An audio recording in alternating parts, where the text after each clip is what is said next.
I would like you to imagine sitting in a room looking up at a tiled ceiling, and you notice that one tile is missing, just one.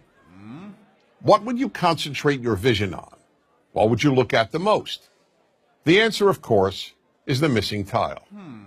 Now, that's fine for ceilings. In fact, it's actually good because we can replace a ceiling's missing tile and once again have a perfect ceiling. Ceilings, after all, can be perfect.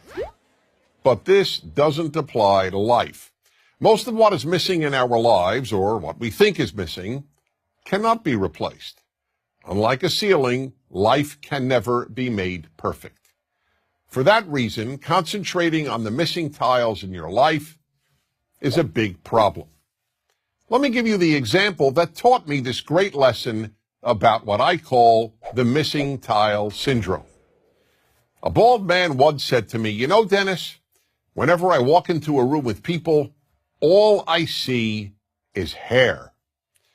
When I heard this, I immediately realized that in this regard, this man sees the world completely differently from how I do.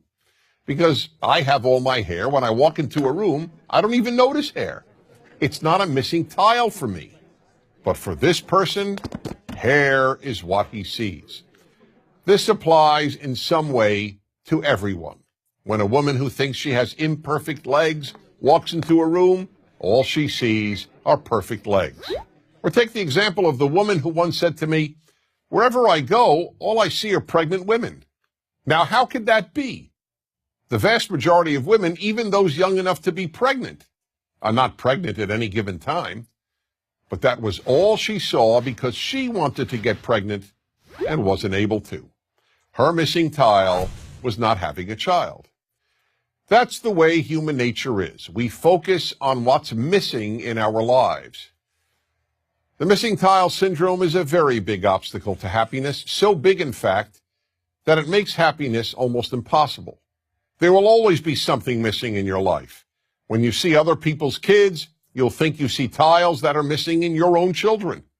Gee, why can't my kid study as hard, or be as polite, or be as bright, or be as good-looking, or be as athletic? The same holds true regarding our spouses, our work, our looks. The list is endless. I'll give one more example.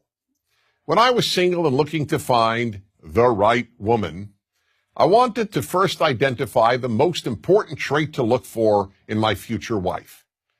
So after almost every date, I would call my best friend Joseph and announce, "Joseph, tonight I identified the most important trait in a woman."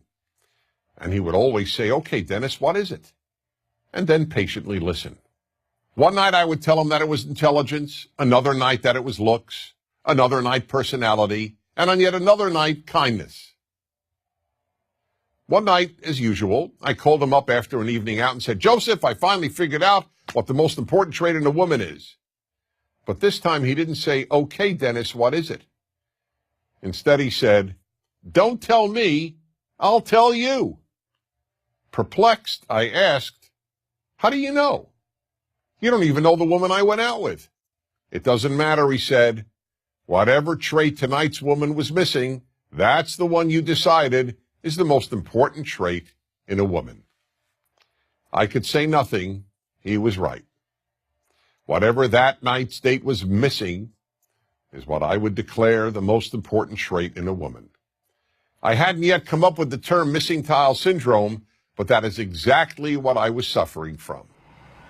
That's the way we play tricks on ourselves and undermine our happiness, by concentrating on the missing tiles every one of us has. So we really have a simple choice. Do we focus on the rest of the ceiling, on all the tiles we do have, or do we focus on the ones we're missing? To a large extent, the answer to that question will determine how happy you will be. I'm Dennis Prager.